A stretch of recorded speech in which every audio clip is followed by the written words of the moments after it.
पाकिस्तान ने इंडिया के 36 border areas की लोकेशन और मिलिट्री बेस पर अटैक करने की कोशिश की, लेकिन इंडिया के शानदार एयर डिफेंस सिस्टम ने इन सभी ड्रोन और मिसाइल्स को ऑलमोस्ट जमीन पर पहुंचने से पहले ही डिस्ट्रॉय कर दिया। इंडिया के एयर डिफेंस सिस्टम में मल्टीपल लेयर की सिक्योरिटी लगी हुई है। हम वन बाय वन बात करते हैं। सबसे पावरफुल इंडिया का एयर डिफेंस सिस्टम S-400 है, जो रसिया से हमने खरीदा है। इसमें लगे मिसाइल 400 किलोमीटर की दूरी तक के किसी भी मिसाइल, ड्रोन, फाइटर जेट को हवा में ही डिस्ट्रॉय करने में सक्षम है। और सबसे अच्छी बात यह मोबाइल एयर डिफेंस सिस्टम है, जिसको जरूरत के हिसाब से अलग अलग लोकेशन पर ट्रक की हेल्प से ले जाया जा सकता है। अब इस सिस्टम में मल्टीपल डिवाइसेस होती है। सबसे पहले काम होता है टारगेट को डिटेक्ट करना, जिसके लिए ट्रक पर माउंटेड यह रडार 600 किलोमीटर की रेडियस तक किसी भी ऑब्जेक्ट को डिटेक्ट कर सकता है। अब इसकी टेक्नोलॉजी इतनी एडवांस है कि यह इस रेंज में high speed jet, high altitude missile और गाइडेड क्रूज मिसाइल जो लो एल्टीट्यूड पर फ्लाई करती है, उनको भी यह 600 किलोमीटर की दूरी तक पकड़ लेता है।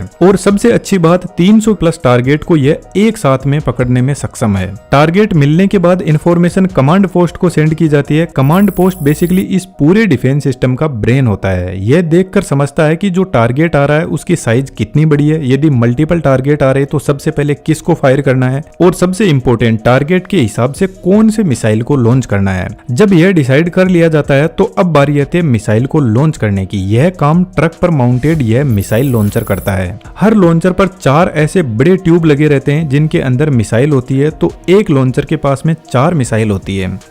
लेकिन पीछे लगे कमांड यूनिट और रडार मल्टीपल ऐसी मिसाइल लॉन्चर को एक साथ में कंट्रोल कर सकते हैं। तो एक जो स्क्वाड्रन होता है उसमें टोटल 8 से 12 लॉन्चर यूनिट होते हैं। तो यदि 8 लॉन्चर यूनिट है तो 32 मिसाइल एक स्क्वाड्रन में होंगे। और इंडिया के पास में टोटल 5 स्क्वाड्रन है, जिसमें 160 missile any time stand by mode पर खड़े हैं, जिसका मतलब है इनको सिर्फ कमांड यूनिट के ऑर्डर का इंतजार रहता है। यह जो लॉन्चर यूनिट होता है यह कोल्ड लॉन्च टेक्नोलॉजी यूज करती है, जिसमें ट्यूब के नीचे एक गैस जनरेटर होता है और इस गैस जनरेटर में एक सॉलिड प्रोपेलेंट फ्यूल को भरा जाता है। तो जब मिसाइल लॉन्च होती है तो इस प्रोपेलेंट के अंदर एक हल्की चिंगारी से आग लगाई जाती है और यह प्रोपेलेंट इस टाइप का होता है कि यह कम टेम्परेचर पर जलने लगता है और हाई गैस आउटपुट देता है, जिससे कैनिस्टर के नीचे की साइड में हाई प्रेशर जनरेट होता है। लगभग 50 से 100 बार का प्रेशर जनरेट कर देता है। यह प्रेशर पिस्टन पेड पर जाता है और पिस्टन पेड ऊपर उठने लगता है मिसाइल को लेकर। सबसे पहले प्रेशर से ऊपर का जो केप है वह ब्रेक होता है और मिसाइल बाहर निकलती है। यह प्रेशर इतना ज्यादा होता है कि यह मिसाइल को 20 से 30 मीटर तक ऊपर फेंक देता है। उसके बाद में मिसाइल के अंदर सॉलिड प्रोपेलेंट फ्यूल होता है, वह बर्न होना स्टार्ट होता है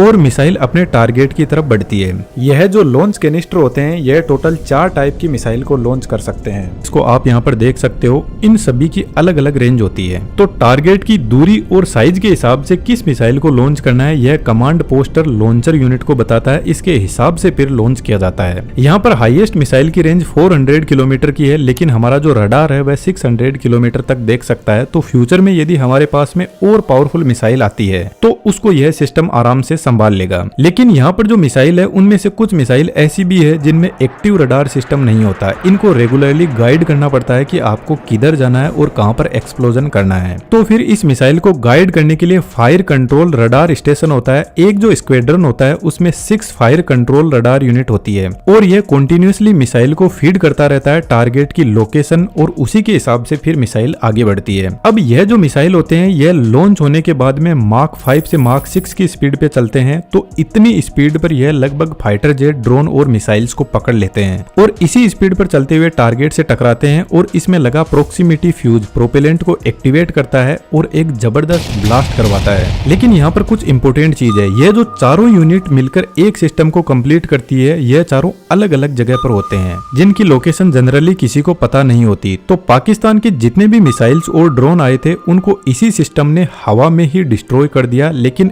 एक बात सोचने की है, यदि मान लो कोई छोटा ड्रोन आ रहा है और उसको यदि हम मिसाइल से उड़ा रहे हैं तो यह कोई समझदारी वाली बात नहीं है, क्योंकि 5 रुपए की चीज पर 100 रुपए खर्च करना थोड़ा अनफेयर लगता है। तो फिर हमारी गवर्नमेंट ने और भी एयर डिफेंस सिस्टम की लेयर्स को इसमें ऐड किया, जिसमें सबसे पहले ऊपर नाम आता है आकाश एयर डिफेंस सिस्टम, और सबसे अच्छी बात यह है कि यह अपना सेल्फ मेड इंडिया का है, जिसको डीआरडीओ ने बनाया है, और यह सिस्टम 2007 से ही एक्टिव है। यह सिस्टम टोटल 3 मिसाइल्स यूज करता है और तीनों की आप रेंज देख सकते हो, जिसमें मैक्सिमम रेंज 70 किलोमीटर है। इस सिस्टम की स्पीड S-400 वाली मिसाइल से लगभग हाफ है, मार्क 2.5 तक। अब जो मिसाइल की वर्किंग होती है वह लगभग सभी की सेम ही होती है। मिसाइल के आगे के पोर्शन में इनका नेविगेशन सिस्टम और कंप्यूटर सिस्टम होता है, सेंटर में वॉरहेड होता है जो फाइनली टकराने के बाद में एक्सप्लोजन करता है, और लास्ट में सॉलिड प्रोपेलेंट मोटर होता है जो मिसाइल को आगे बढ़ाते हैं। अब ऐसे जो मिसाइल होते हैं जिनमें ऑन बोर्ड सीकर सिस्टम नहीं होता है, यह बेसिकली खुद से टारगेट को ट्रैक नहीं करते हैं। ग्राउंड से रडार इनको इन्फॉर्मेशन देता है कि आपको कहां और किधर जाना है। और इस चीज का इन मिसाइल्स को फायदा भी मिलता है कि यदि कोई जेमर सिस्टम लगा हुआ है तो वह इसके सिग्नल को ब्लॉक ही नहीं कर पाएगा, जिससे मिसाइल कंफ्यूज नहीं होगा और अच्छे से टारगेट को उड़ा पाएगा। अब यह जो सिस्टम होता है इसके पास में अपने रडार और कंट्रोल यूनिट होती है जो 25 किलोमीटर के एल्टीट्यूड तक टारगेट को हैंडल करता है।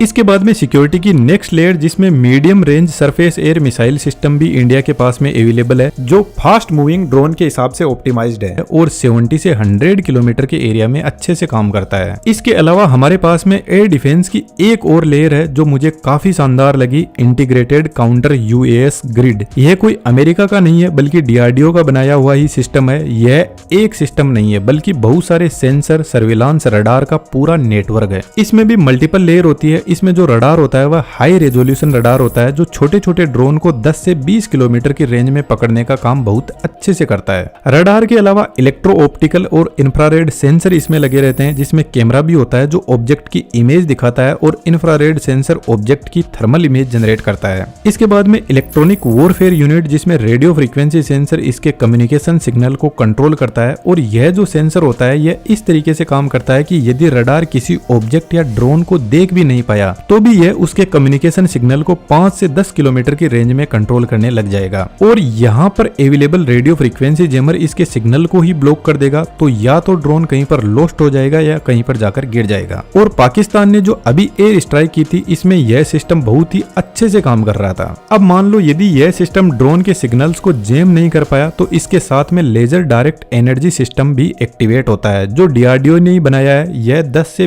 20 किलोवाट की पावर को काम में लेता है और ड्रोन के ऊपर हाई पावर लेजर छोड़ता है, जिससे वह हवा में ही जल जाता है। लेकिन इसकी रेंज सिर्फ 1 से 2 किलोमीटर है। यदि ड्रोन इससे ज्यादा दूरी पर है तो एंटी ड्रोन गन्स काम में लिए जाते हैं, जो बेसिकली एक नेट को हवा में फेंकती है जो ड्रोन को पकड़ के नीचे ले आती है। अब यदि टारगेट इस सिस्टम की रेंज से ही बाहर है तो इसके पास में अपने शॉर्ट रेंज मिसाइल भी होते हैं जो एकदम क्विकली ऑपरेट करते हैं। अब इस सिस्टम को भी कंट्रोल करने के लिए कमांड एंड कंट्रोल यूनिट होती है जो बेसिकली डिसाइड करता है कौन से सिस्टम को ऑपरेट करवाना है। इसके अलावा भी कुछ एयर डिफेंस सिस्टम अपने इंडिया में अवेलेबल है, लेकिन सबसे अच्छी बात यह है कि यह जितने भी सिस्टम अभी मैंने आपको एक्सप्लेन किए हैं यह सभी एक इंटीग्रेटेड एयर डिफेंस सिस्टम से जुड़े रहते हैं, जिससे यह आपस में एक दूसरे को इन्फॉर्मेशन शेयर करते हैं ताकि डिसाइड किया जा सके कि दुश्मन के किस ऑब्जेक्ट को कैसा ट्रीटमेंट देना है। आई होप दैट कि आपको सब कुछ क्लियर हुआ होगा। और भी ऐसी शानदार इन्फॉर्मेशन के लिए आप हमारे साथ में जुड़ सकते हो। जय हिंद, जय भारत।